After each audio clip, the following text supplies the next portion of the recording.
Hi guys, I know it's been a while. Right off the bat, I apologize for that. I apologize if I look rather rough around the edges right now. We just got done with a month of hell in this house, and uh, I hate to do a vlog right now because I know this is technically my 500th video, even though I got plenty on TJOmega.org that aren't on YouTube. That's just the YouTube number is number 500, and I hate to make it a vlog, but there's things you gotta know. There's announcements I gotta make. You're not gonna like them. And there's just certain things we have to get through before I can start getting on with the reviews again. And the next reviews aren't going to let me do anything big and celebratory for the number. So unfortunately, not gonna get to do it. Not gonna get to do it. Uh, See, I know what I would do if I had chance to plan for number 500. And I won't tell you what that is, but um, since we're getting there, since we're getting close to there, how about we do that for the 25,000 subscriber mark? There's the next milestone I'm due to hit. So when we hit that one, we'll pull that one out of the bag. What I would have done for number 500, because I do have there's like 3 ideas in my head that I would love to do. So we'll see. Um, no, we got things to talk about. You guys got to know what's coming up and why things have been going the way they are. The last 4 weeks, unfortunately, have been dedicated to real world stuff, real life stuff outside of YouTube. The unfortunate adult life that all of this stuff is supposed to kind of take me away from. So, important stuff that I couldn't get away from. More specifically, we just redid most of the house. Just about every room has something new to it. New carpet, new paint, new furniture. Something new. And it's been going on. It's just renovated since the middle of October. And you'll notice this room didn't get any of it. Because, mostly because this is my toy room. This is my den here. This is my place of escape. And more importantly, it's my set. So it really can't change appearances too much because I want it to look consistent. I want my toys behind me. I want my Cybertron toys right there. I want my I want my Generations toys where I can reach them. That kind of thing. So it's just kind of it's the thing that has to stick around no matter what I'm doing anywhere else. So, oh well. I might redo the shelves. There's a few shelves I kind of want to swap out. A couple of things that I want to rearrange if I can get the space for it. But that's all for another time. But most of the heavy stuff, most of the heavy labor around here, I've had to do it. And, so a lot of furniture moving, a lot of cleaning up, storage areas that had to get cleaned out, a lot of paint that had to be redone around the house, in and out. There's one day where I got about 2 hours of sleep prior to a 19-hour workday, after which I had another 4 hours of sleep before I had to get up and finish all of the work that didn't get done the day before. And that was just a couple days ago. Yesterday is the most exhausted I have ever been in my entire life. I am a geek. Look at me. I am pasty and frail. I am not cut out for physical labor of any kind. But I work cheaper than professionals, so guess who gets to do it? It was the first day, it's the first time I've ever just felt 100% drained. Like, no part of my body wanted to do anything. It wasn't that my muscles were sore. It wasn't that I was tired. Just nothing in me felt like it should be moving. There's just no energy at all. I feel, this is what the clockwork robot feels like when the key is almost wound completely down and it's just barely moving along.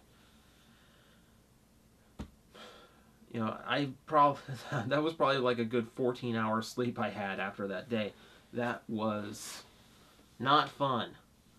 And that's the kind of thing that's kept me away from doing the video work. And the video work is fun. The video work, I love doing this for you guys. I like entertaining you guys. You know, this is my hobby. This is my passion. This is what keeps me focused and keeps me from going insane. And I haven't been able to touch anything in the last 4 weeks as a result of all of the added work. And that's where things start to go wrong. This is the part a lot of you guys aren't going to like, and I apologize for it right now. I will apologize for it profusely, because I don't like to do this. I really don't like to do this.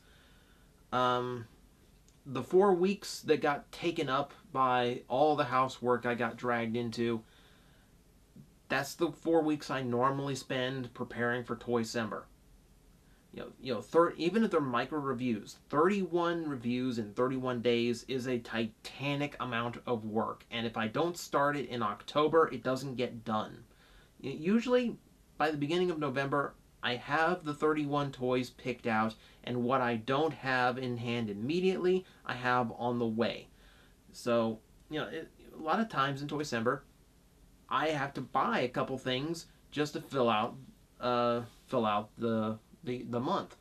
Last year, in particular, the Ultraman Gaia transforming jets, the predecessors to the Candroids I reviewed, the Zig Fighters. Those were bought for Toycember. The Turtles in Training figures that I got, those were bought specifically for Toycember. Because when it comes down to it, I really don't have that many micro toys that are good for reviewing that, unless I just do like nothing but Legion class Transformers. And I feel like that's cheating somehow. Like, I don't like doing, Legends classes, no more than a handful out of a year. Usually I do about 4 or 5. And that's about the limit. And you've seen all the best ones. You've seen Cybertron Starscream.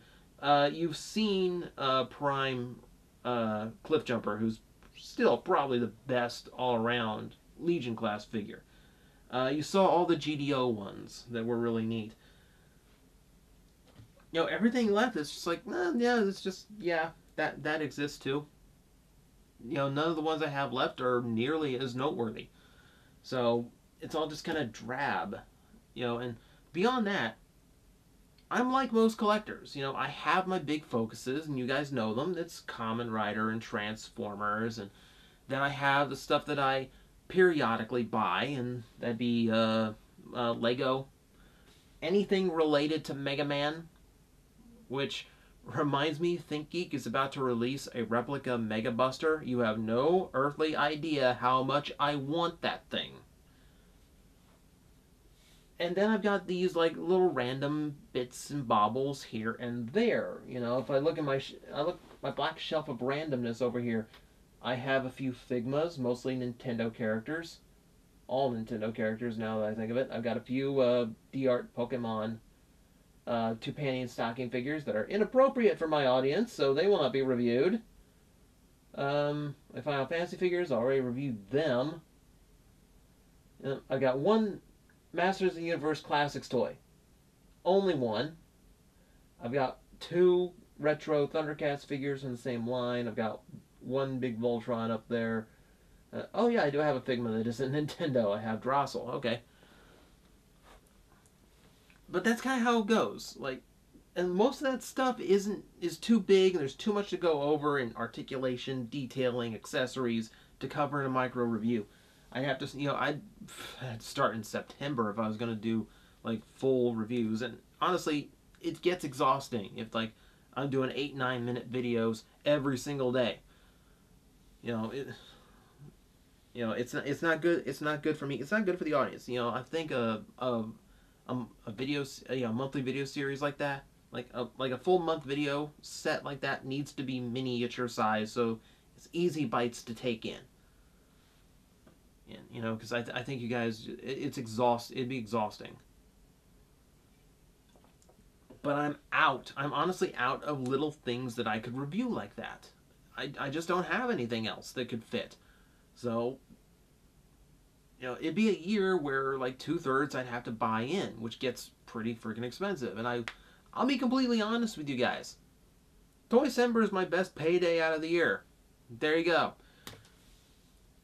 No secret that videos make revenue. But it gets to the point where I gotta buy so much for it this year. Oh, now it's not financially viable. You know, which is the part where I start realizing, well, now I'm out my best check.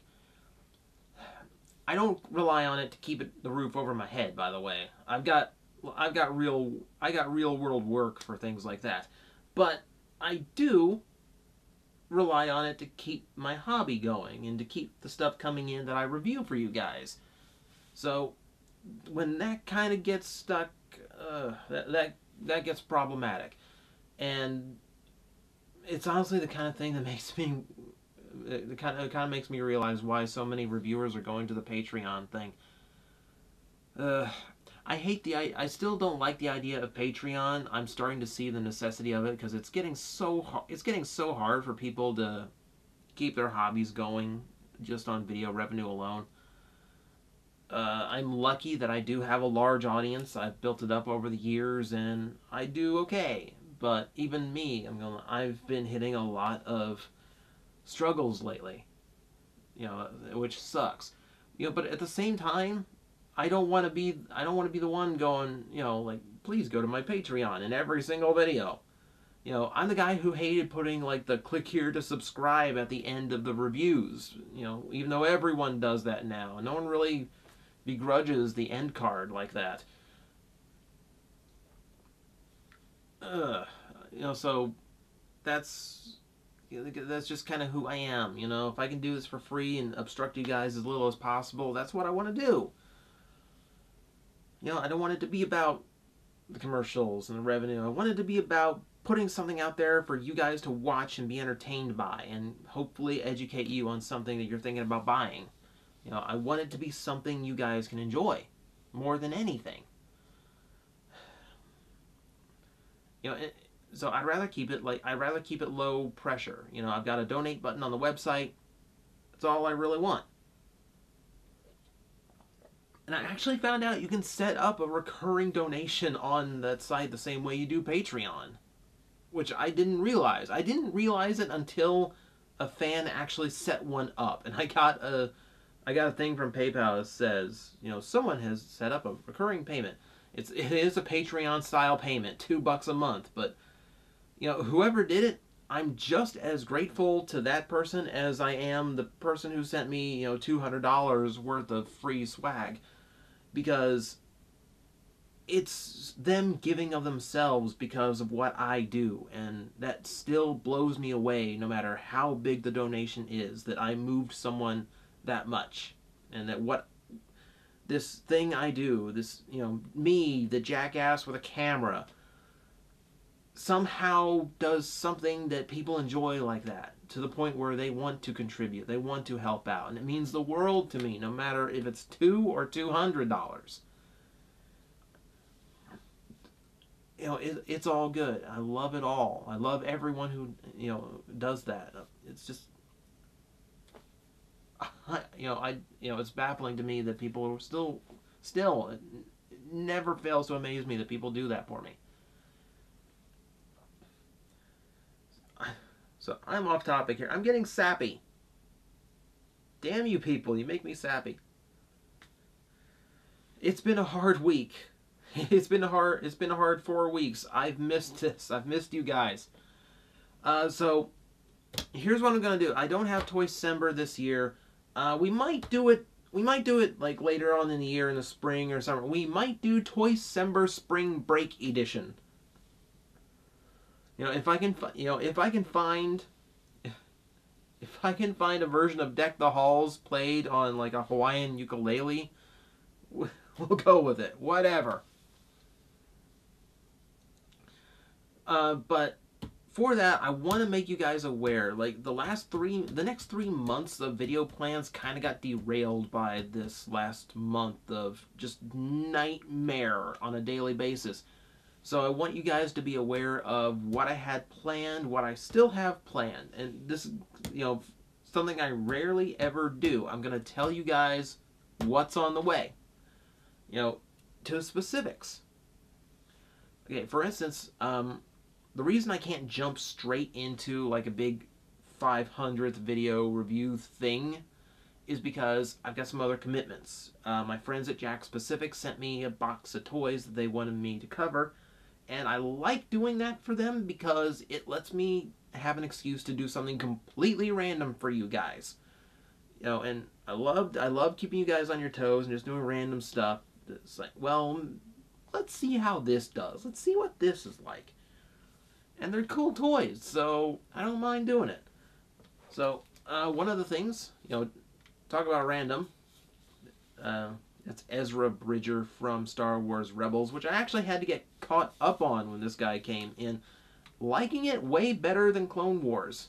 I was not a fan of Clone Wars. There was just something about the style, something about the animation style that didn't work for me, and just the overall style of the show. Like, I hated the narrative at the beginning of every episode, which it might just be a thing for me because I hate it in Legend of Korra too.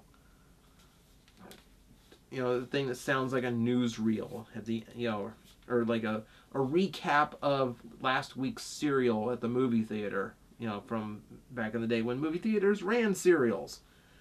Most people watching this video wonder, why did they run cereals? For what? For like Frosted Flakes? Captain Crunch?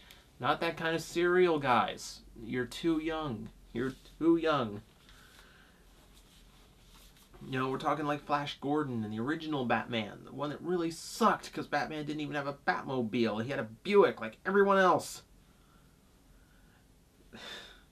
So I like his Rebels. Rebels is way better. We might get a little bit into that when we talk about this guy, because let's be honest, it's not a complicated toy. So we're going to talk about quite a few things when I do that review. And it's an easy toy, so it's probably the first one you're going to see relatively soon. We also have Jack's version of Skylanders, which is console free. It's plug and play, and the one I have is Power Ranger based. Power Ranger Super Mega Force. So I'm going to pretend it's a Gokaiger game. And it's a side-scrolling beat-em-up, like the old Super Nintendo games I used to play for Power Rangers. So it's kind of retro for me. And that one I kind of wanted. That one's going to be interesting.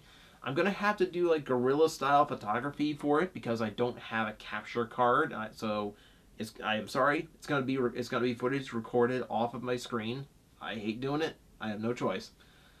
I'll try and make it look as good as it possibly can. I hope I can make it look good. So we're going to do that, and I also have an RC car they wanted me to review. It's not so much an RC car.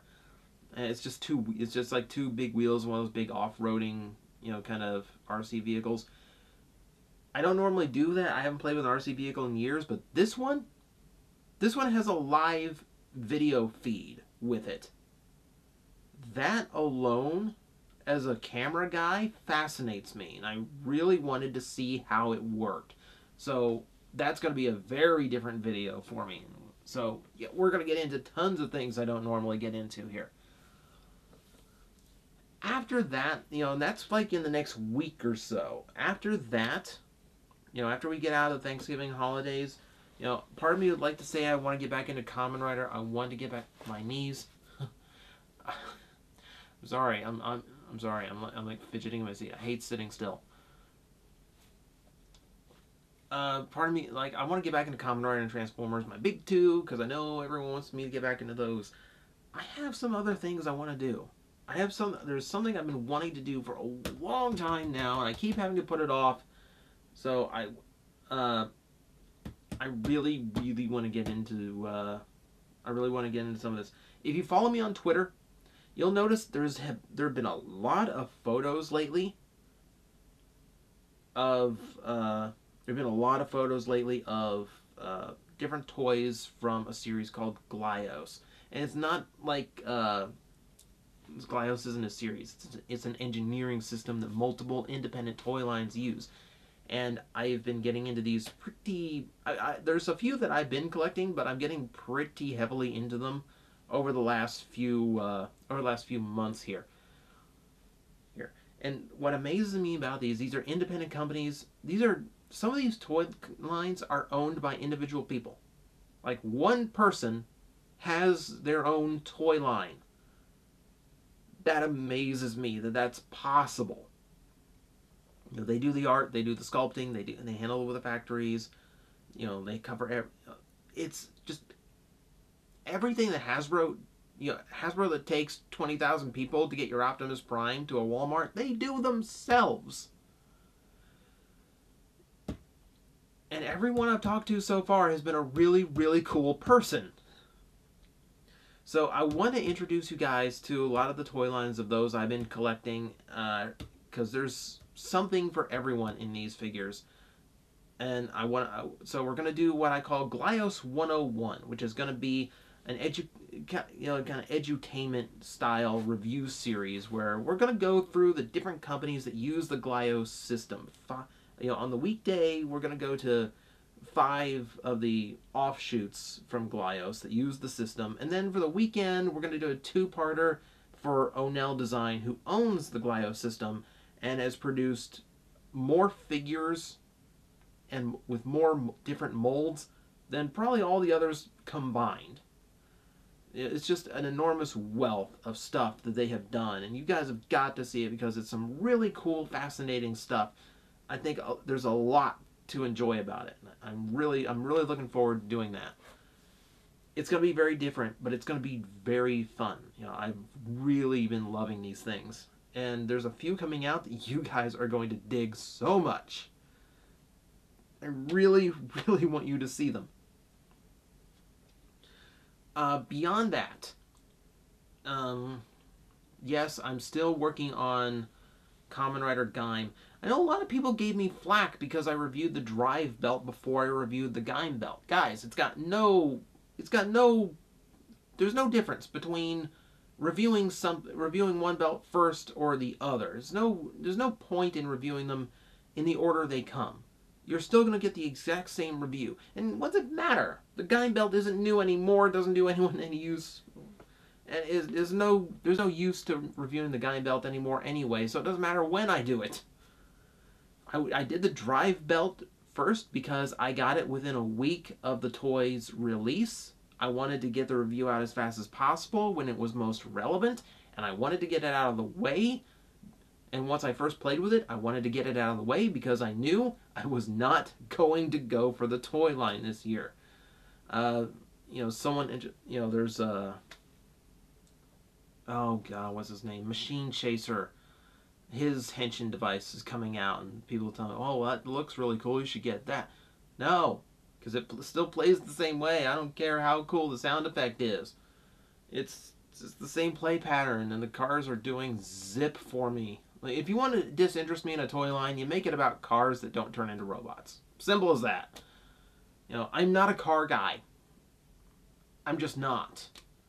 So, and I don't like how it plays. And you saw the review. I'm not a fan.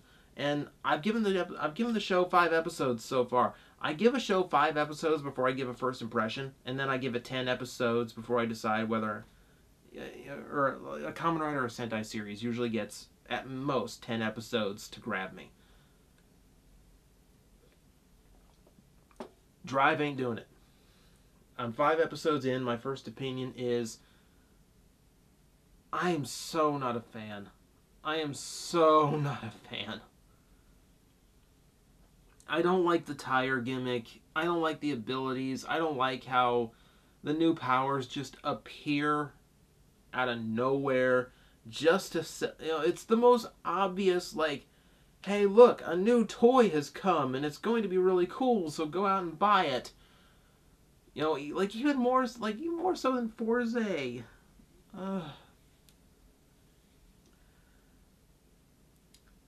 I'm not. Like even then, I kind of told myself, well, you're at least going to get the form change cars, right? Like Type Wild and Type Technique. I don't think so. Like even then, just so much about it that just does not work for me. So that's why I reviewed Drive first. Just get it out of the way while it's relevant. You know, when it's the most relevant.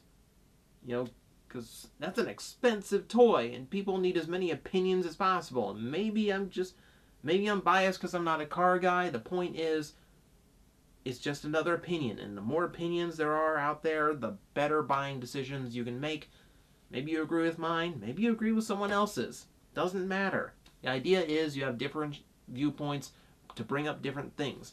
You know, and that toy has flaws I didn't even bring up in the video. So, I'm not a fan. Someone else is going to be. Big deal. The Gaim toys, on the other hand, I like too much. I ended up liking the Gaim toys too much. I ended up liking the stupid fruit gimmicks so much that when they made a Lockseed that had nothing to do with fruit, the 15 one, I went, there's no character or personality to it. It's just like a generic skeleton thing. Ugh. Like, I wanted it to be fruit-based. So, everyone's wondering what's happening on the Gaim front. I'm wondering what's happening on the Gaim front. Because I've got all the toys now, and now I'm trying to figure out how to actually cover it. Because I don't want it to go longer than a week. But I don't have toy enough to space it out. You know, I've got too many Lockseeds to cover I got too many Lockseeds. I got no way to break it up into, like, individual videos. I've got so many, I've got, like, 5 DX toys to review. And then that leaves only 2 days for Lockseeds, or maybe I do like the Kiwami set, but that leaves only 1 day out. And, you know, when do I do the Lockseeds and all this? You know, when I've got all the weapons and 2 belts to review, you know, how do I get the Lockseeds in there and not go longer than a week? I don't want it to go longer than a week. So I'm kind of like figuring out, okay, I've got a ton of this crap. And I have no idea how to get it all out there right now. So the Gaim reviews are still coming. I still really want to do the Gaim reviews, but I'm still trying to figure out what format they're going to take. You know, I've got to figure out the right balance here. It's not going to overwhelm you guys, but it's still going to give everything a fair shake. On the major series fronts for Plastic Addict, which I'm glad everyone liked the last episode. I was afraid it was going to be a little bit too analytical. I was afraid it was going to be a little bit too investigative. Let's say that. Not enough like sketch jokey stuff in there. Just more examination and, well, what does this really say? And, you know, what's the real meaning behind this? And, well, they said this, but if you look at it, you know, this is really what was going on. Yeah, I think me and the tinfoil hat said everything about that. So I'm really glad people responded well to that. You know, because it's not my usual style of Plastic Addict episode. So thank you for that. Right now, there's 4 in the pipeline. There's Arachnid, who I teased before. And you guys know, generally, I don't do the toy I tease right away. I let you guys sit on it and make you go, wait, you said you were going to do that next. No, I didn't. I just mentioned the toy. So Arachnid's getting a review.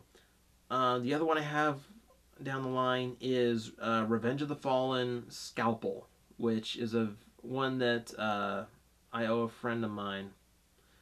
Other ones that I owe that are being in production, one of them is actually mostly written right now, but I have to get the second one written before I can actually do the first one. And that is Power Core Combiners. I've got one video planned for the worst of the whole set, and the one that comes first is kind of an overview of the entire thing. For the first time, I'm not reviewing a specific toy. I'm reviewing a concept. I'm reviewing the whole idea of Power Core Combiners, because I think the whole idea, the whole play pattern, the whole series is addict worthy in its own way. So we're going to cover that, and then we're going to cover a specific one that I kind of rounds out the entirety of what is wrong with that series.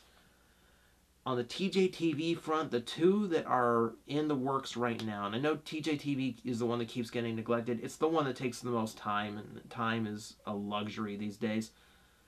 The The ones that are currently in the works and the ones that have scripts at least started are Sherlock Holmes in the 22nd Century, and another request that I have to get out of the way, Street Sharks. So we're going in very opposite directions in the 90s. We're going from Sherlock Holmes in far futuristic settings, teenage muscle-bound sharks. It's quite a range we're covering. I've made jokes before to friends like, well, my major review schedule is kind of the Spoonie schedule. It's like, it's whenever, because I'm not gonna cheap out and stick to a schedule. I'm gonna make the video when the mood is right and when I know I can make it the best it can be, and however long it takes, that's how long it takes. So I never want to rush a video out. I always want to make sure it's as good as it can be before it leaves the nest. So that's why a lot of them end up taking a lot longer than usual. And there's other Plastic Addicts I have commitments to do, other TJTVs I have commitments to do. Need to get to TJTV 30 because someone requested a Transformer episode, and it's one that I really want to get to. So that's got to come. That's got to come. Beyond that, I'm pretty sure that's all I've got planned out right now. That the 4 weeks kind of derailed about 3 months worth of plans. I'm still trying to figure out where everything goes, what gets recovered, what doesn't. It's a hodgepodge right now. I'm still trying to sort it all out. But I'm pretty sure that's the majority of what I got for you guys right now. I wanted to touch base. I wanted to let you guys know what's been going on, why I've been so silent, and the unfortunate thing is that, yeah, Toycember 3 is canceled, or at the very least it's postponed for now. And I honestly do feel awful about that. So hopefully we can catch up. We can do it some other time this year, and I will try to make it worth waiting a few extra months for. But I got to get all this other stuff out of the way. I got to get to my commitments, and I've got to get things back on track first and figure out where everything went. So that is your update. If you want some more specific updates, there's the usual TJOmega on Twitter, TJ Reviews over on Facebook. I'm much more, even when I'm not active on YouTube, I'm active there. And they're the easy places to contact me, as well. So yeah, I think that's about it. I need to get back to work on things now, don't I?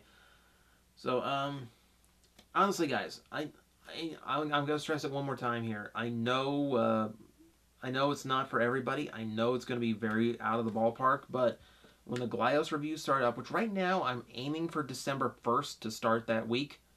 When the Glyos reviews start, please give it a shot, because they are really, really interesting toys made by really cool people, and I really want to show you guys just a different side of toys. Going back to more of an artisan feel when toys were created by craftsmen, not a computer in a factory. Because these were hand sculpted. This is someone's raw imagination taking plastic form that you can buy and play with and have a lot of fun with. And it's a fascinating thing, and I really want to share it with you guys. So that's December 1st. Hopefully, give it a chance when it comes out. I don't think you're going to be disappointed, because it really does offer something for everyone. Even like, I'll tell you, there's one series that hits me right in my Kamen Rider Bugman heart. So, and there's another series that hits me in my retro 80s robot heart. So you're gonna get, right there's my two biggest audiences. So I will talk to you guys. I will see you guys soon. I will try to get my reviews out as fast as possible. I got the Jack specific ones to get out of the way first, and then we get the Glyos stuff. And somewhere in there, we're going to get back to the normal routine Transformers and Kamen Riders and figure arts and roleplay and all that fun stuff. So bear with me, guys. I got a lot to rework. I got a lot to restructure, but it should turn out all right. So keep watching, keep waiting, and the videos will be back soon.